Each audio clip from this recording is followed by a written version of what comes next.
నా ఆలోచన ఎలా ఉంటుందంటే, చేపకి గేలం వేస్తాడు కదా, ఆ చేపకి గేలం వేసినోడిని మనం ఏమి అంటాక ఉండదు కదా. ఎందుకంటే ఆడు ఆడు బతుకుదేరు అది.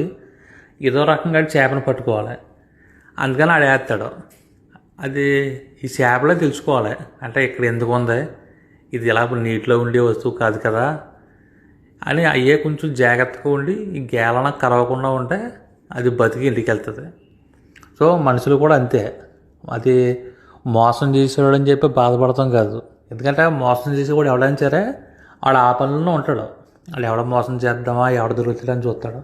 కానీ అది మనం తెలుసుకోవాలి, మనల్ని మోసం చేసేవాడు ఎవడో, మన కోసం నిలబడేవాడు ఎవడో అని మనం తెలుసుకోవాలి. తప్ప మనం గుడ్డిగా ఎవరినో ఒకరిని నమ్మి ఒకరి చేతిలో మోసపోయి ఆడు మోసం చేసాడని తిట్టుకుంటాం కన్నా, మోసపోకుండా ఉండడానికి ఏ జాగ్రత్తలు ఉంటాయో అవి మనం పాటిస్తే బాగుంటుంది.